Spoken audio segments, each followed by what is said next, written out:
challenge the 10-foot standard to present contrary evidence. But that's all the evidence that I could find. So why should FDOT care? Why should FDOT and the county care? This, just released, is the list of the most dangerous places for pedestrians in America. If you noticed anything similar about the first four, they're all in Florida. Orlando, Tampa, Jacksonville, Miami. They look about 6 columns into the pedestrian danger index. Orlando is the worst by far, but you see that it's a precipitous decline until you start to level off in, around Memphis or Birmingham. There's something going on in Florida.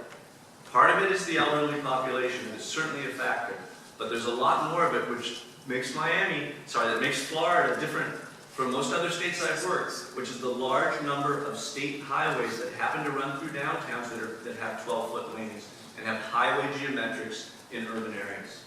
And so if you care to change this, and FDOT does, and FDOT is doing study after study to make it safer for pedestrians, then you need to acknowledge that 10 feet is safer and allow it to happen. Here's all the pedestrians that have died in this area, just pedestrians, in the last 10 years.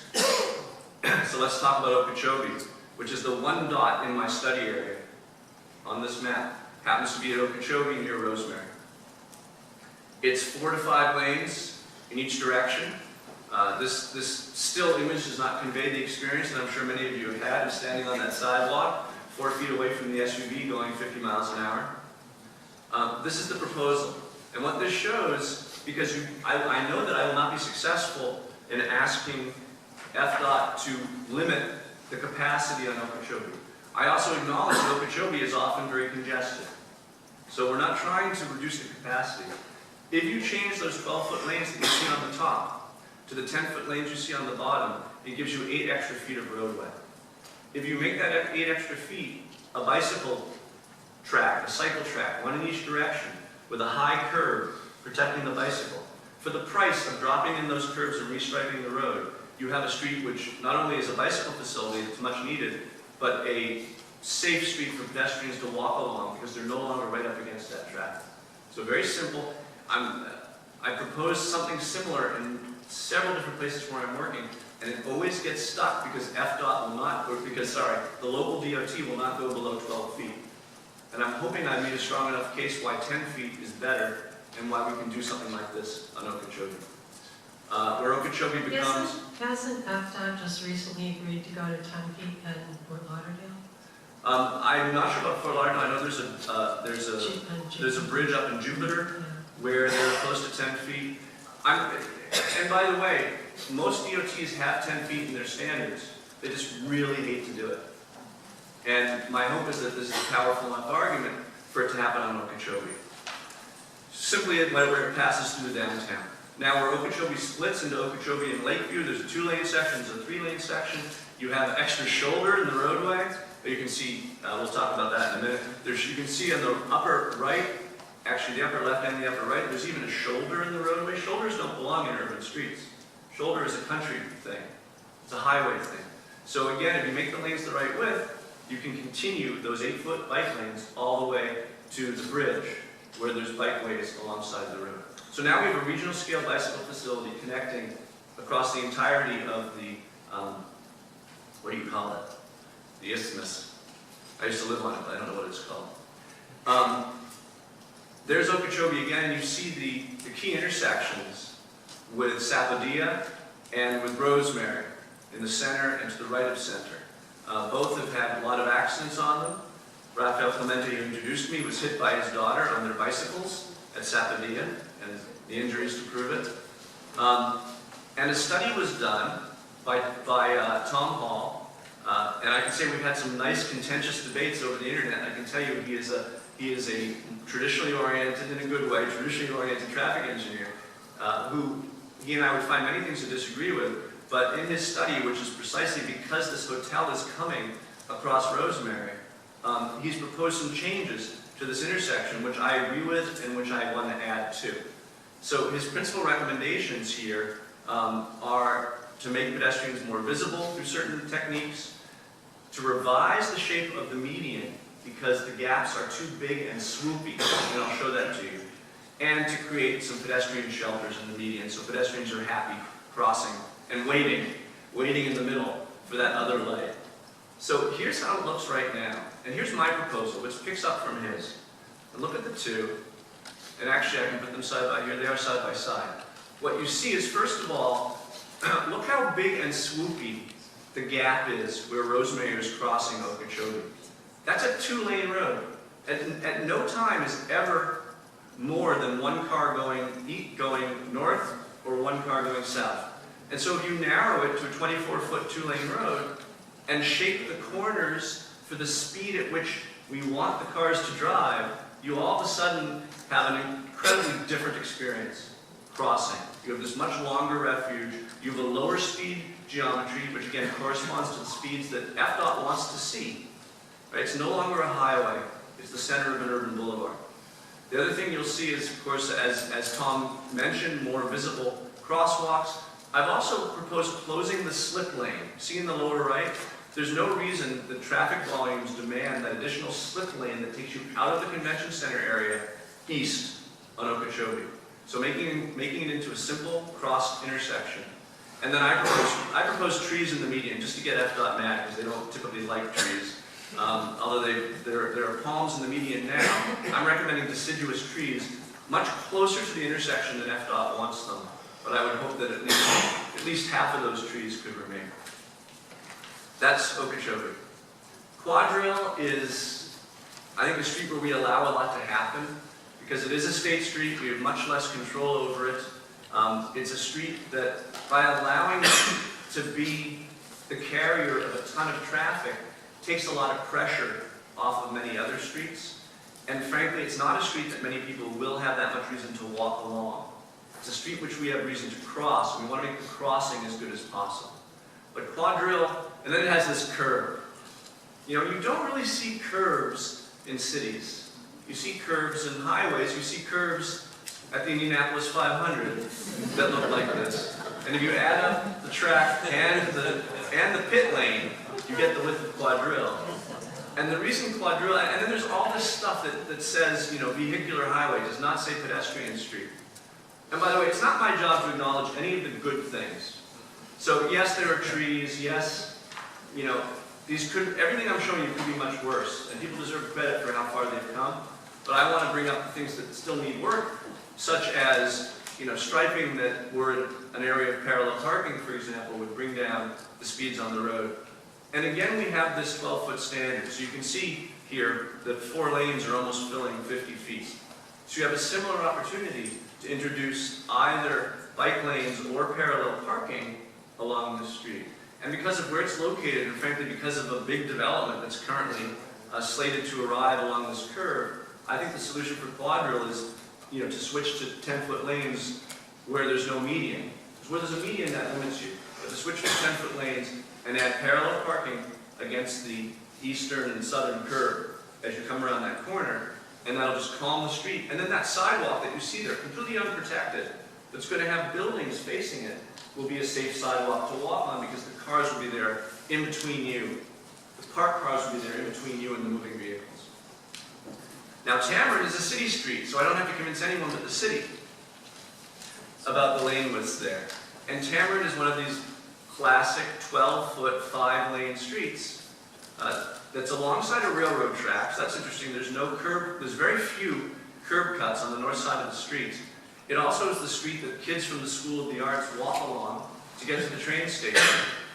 And so what I'm proposing for Tamarind, again, is by switching to the 10-foot lanes, you get, in this case, 10 feet on the west side of the street that can be a protected cycle track alongside the rail right-of-way, essentially. So very few interruptions. And now we have an important important north-south bike corridor along the west coast, if you will, of downtown. Restripe. I show this to remind you, most of the things I'm going to be asking for are not expensive, and I'm looking for ways to just do it with paint.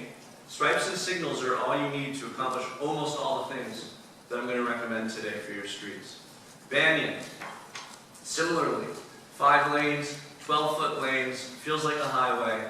Another opportunity to move from, in some cases, on the left, what you see is, you know, always the before is on the top and the after is below.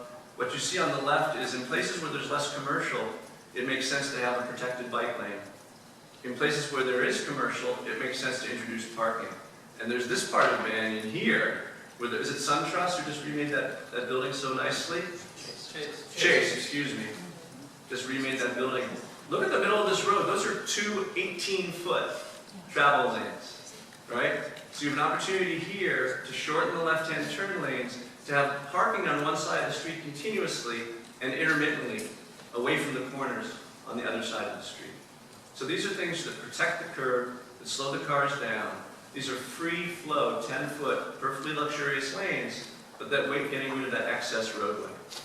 Now Rosemary is in some ways your best street, Rosemary and Clematis, of course. We knew we were going to show this picture all around the world, successes in West Palm Beach. And this part of the street, it's a perfect mixing street. Everyone moves slowly. People don't like the traffic, but the traffic makes it a safe street for pedestrians, for bicyclists, and for cars. But then there's other parts, like by the courthouse, where all of a sudden the need to enter a parking facility has turned this into a highway with buffers. And I understand the need for turn lanes, but we don't need fat lanes, we don't need buffers. And actually, if you make the lanes 10 and 11 feet, you have room for a full-fledged bike lane here. You'll see, I'm going to show you I'm proposing a full bike plan for the downtown, but I'll be hinting at the different components of it as we go. I'm certainly not recommending bike facilities in every street, but at Rosemary is the obvious north-south corridor. Now most of it, the bikes can just mix freely with traffic. It's the obvious north-south corridor in the middle of your downtown. In certain places, bikes can mix freely with traffic. In other places, though, where there's room, we use up the extra roadway, which induces speeding with the bike lanes. Next, questioning one-ways. So, Dixie and Olive, the big question when I arrived here, everyone wants to know, will you be recommending converting Dixie and Olive back? And I didn't arrive here with any predisposed notions, although I should say I already knew it from having been here before, and of course, this is an issue that we've been addressing all around the country for some time, and I do have my, I think, evidence-based inclinations, which don't seem to be contradicted in this case. There's a business discussion and there's a safety discussion. The business discussion principally is that many cities have reverted, well, let's just start by saying, many cities in the 60s and 70s reverted their two-way street networks to one-way street networks, and with a marked and well-documented decline in businesses along those streets. Other cities like Vancouver, Washington, have converted, have had main streets. The story of Vancouver, Washington was written up in Governing magazine. They had this main street that they could not resuscitate. Then they converted it back to two-way from one-way, and the revenues in the stores doubled almost immediately. So there's also the story of East Broad Street in Savannah, where in '69 it was converted to one-way. 64% of the business addresses went away. Then they reverted it in 1990 to two-way, and almost immediately there was 50% new businesses on that street. I've seen no contradictory evidence in this discussion. So here are your current one-way streets in the downtown. You can see the northwest quadrant, which we'll talk about, and you can see where Okeechobee splits, and you can see Dixie and Olive, and then some very narrow streets near the waterfront that I wouldn't suggest changes to. Here is Dixie and Olive. I'm not sure if you can read this, but the car counts, the peak hour car count on Dixie is 6,600. The peak hour car count on Olive is 7,200. Now, that's enough to be handled. We know that a two-lane street can handle 10,000 cars per day. So it's clear that from the counts here that there is excess capacity in these streets.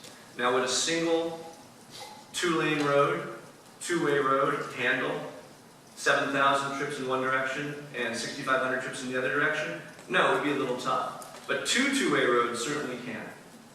So I am proposing, because the business reasons make it clear that these streets are better, I am proposing the two-way conversion. I understand that there are agreements in place between the county and the city that presuppose that it stay as a one-way pair. I'm not here to analyze what the agreements are that are in place. I'm here just to make an assessment as to what's better for West Palm Beach. And I do believe that all of your struggling businesses, all of your businesses along Dixie and Olive, some of which are struggling, will do better with those streets as two-way streets. However, we have to pay attention to other factors. For example, the fact that trolleys on it, and the fact that people do deliveries on it, blocking one of the lanes. We can't begin the conversion without addressing the delivery issue. There need to be plans made for placing deliveries on perpendicular streets and in other locations or at other hours of the day. But I want to acknowledge that it's an issue that must be addressed. That said, as you know, there have been many of these conversions all around the country, and it has always been addressed, and it has been solved. In terms of the trolley, there are times when you'll be stuck behind a trolley. That will make you go slower. But you will also have the opportunity, particularly in a two-way system, to jockey one street over and continue your path. So if you find yourself behind a trolley and you aren't happy about it, the other street will always be there. So an interesting thing happens when you convert two-lane one-ways to two-way streets. These are the current signals in downtown West Palm Beach. Every yellow dot is a signal at an intersection. When you convert, think about where, for example, Dixie or Olive cross Clematis. Right now that street needs a signal because you've got a couple lanes of traffic in one direction intersecting with Clematis. When you have a typical two-lane street intersecting a typical two-lane street, both two-way, you now may not need the signal. You can get rid of a lot of those signals. It's a little hard to see. I'm going to flex it back and forth here. The signals that are striped with X's are signals that I believe can go away when the one-way is converted to two-way. Additionally, there are a couple more signals, you can see them here, that I believe you don't need. And then finally, there's a couple places where you need signals and you don't have them. For example, crossing to get to the train station at Clematis and at Datura, and at the Quadrille Fern intersection.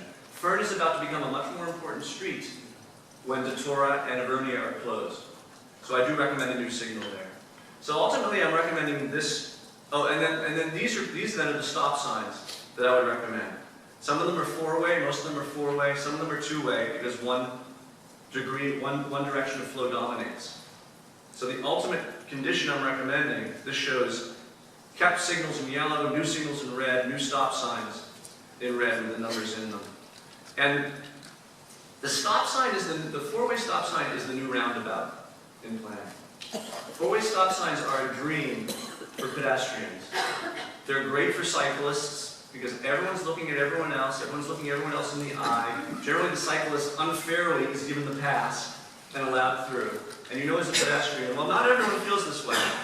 So I actually felt I had to prove it. And I'll get to that in a minute. So what's the evidence then? If I'm suggesting converting signals to stop signs, because I thought from my experience that stop signs were safer, what proof do I have? Again, there are very few studies. In fact, there's only one study, but it's a huge study. It's a study that was done in Philadelphia. 472 signals were removed in Philadelphia at two-lane meets two-lane intersections. Data was collected on 199 of them, and they found crashes reduced 24%. Severe injury crashes reduced 63%. That's the only study we have. Severe pedestrian injury crashes reduced 68%. So given that it's been my experience that most planners feel this way, and that the only study we have, studying 199 intersections, concludes that there's a tremendous positive impact to pedestrians, I'm recommending the replacement of certain signals with stop signs in your downtown. This is interesting. Traffic engineers in Philadelphia believe that the safety benefit stems from the elimination of the local habit of speeding up to beat the red, as if they only do that in Philadelphia. It's a human habit. I do it. I drive. I have a car. I have an SUV, thank you. I take kids to school and I have 7 seats, and I speed up at yellow lights. Sometimes I like to walk. That's good. But then there's your story. And this is Ian Lockwood, you know Ian Lockwood. Ian Lockwood, world famous from West Palm Beach. This is his slide. But of course, you have the best story of all, of a one-way to two-way conversion, what you do with Clematis Street. And I actually find it kind of surprising that there's resistance here to the conversion of Dixie and Olive, when you have one of the best examples in the whole country of what can happen when you revert a one-way street back to a two-way street. And I was writing this part up in the report, which I'm handing in about a month. I'm just trying to think of a better way to put it, and all I can say, and I welcome contrary evidence, but all I can say is in my 20 years as a planner, with hundreds of these conversions happening all around the country, I've never heard of a single example where people were not grateful when it was over. Dana, do you have any stories contrary? Dana Little helped me, Treasure Coast. There's no example of anyone regretting it. And the traffic engineers tell you it will be Carmageddon, and you'll have gridlock. And that's what happened in Oklahoma City. They said gridlock, and we did it. And not even during construction was there a traffic problem. So, I try to run an evidence-based practice, and that's the evidence. This doesn't have to be the story. Okay, the northwest quadrant is the other area where I noticed where there are a bunch of one-way streets. And I'm not sure why these were put in. There used to be a feeling in the CEPTEC, Crime Prevention Through Environmental Design community, that the more you wall the community, the more you isolated the community, the more that you limited the ins and outs to that community, the safer it was. That has since been disproved. I'm curious if these one-ways were put in there for that reason. But in any case, the streets are wide enough. Douglas is one way, Division is one way, Sapodilla is one way. In all cases, there's at least 16 feet clear. Now, 16 feet clear is what you find in another neighborhood, Grandview Heights, where you have New Jersey, and New York, and Palm, and Penn. So I don't have to convince anyone that it works, because another neighborhood not too far away has it already. So I'm also recommending then this conversion of these streets and a little bit of Rosemary, which is inexplicably, and I sent some emails around, nobody knows why that short segment of Rosemary north of 7th is one way. But in any case, that's part of what I'm recommending for reversion. Because two-way streets create more opportunity for conflict, which sounds bad, but it's the opportunity for conflict that makes drivers slow down. And that's why New York and New Jersey and Palm, why there's such great safe-feeling streets. So when you're all said and done, this is the one-way system I'm recommending.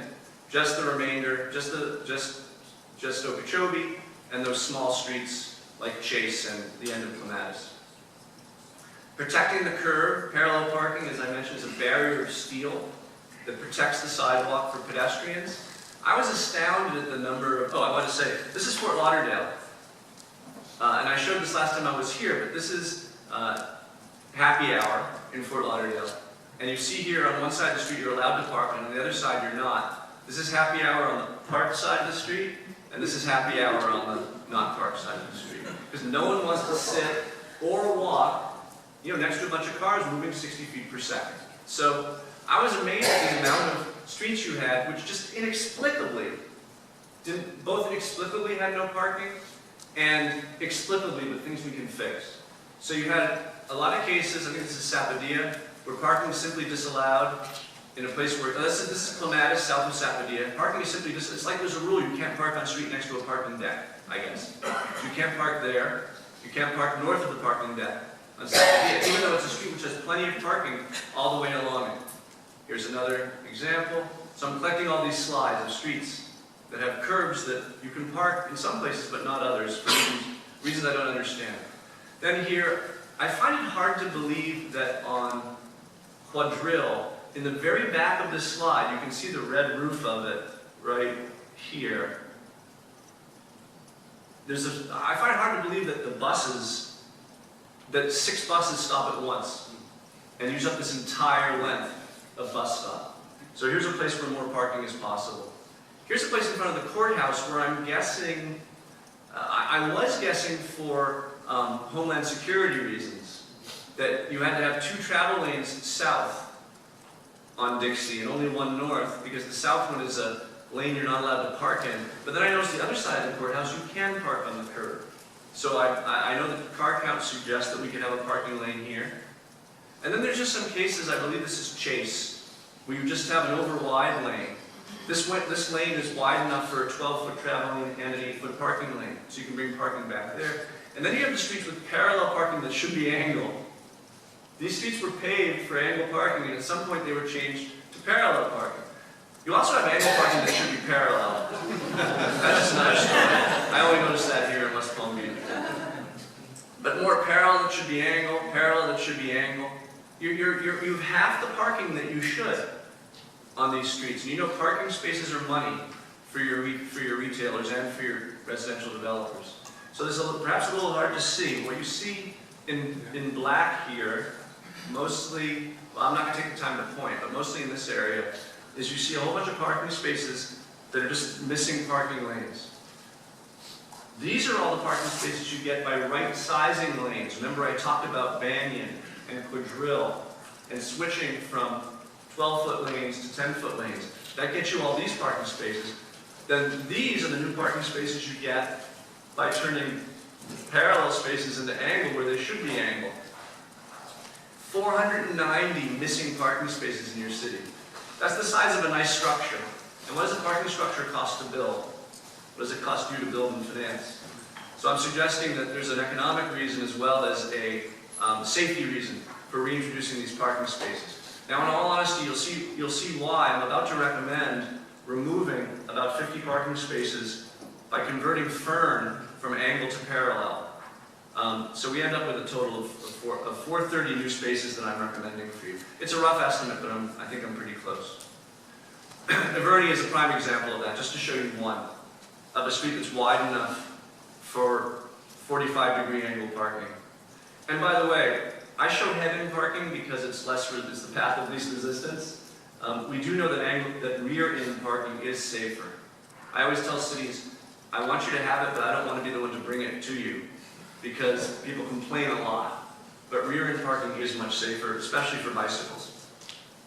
So let's talk about Rosemary. Here's a stretch of Rosemary that actually is not an arterial, just a little bit north of the heart of downtown. And you see the dual problem. The bicyclist doesn't feel safe in the over-wide street, so he's on the sidewalk, and these shops are struggling with no parking in front of them.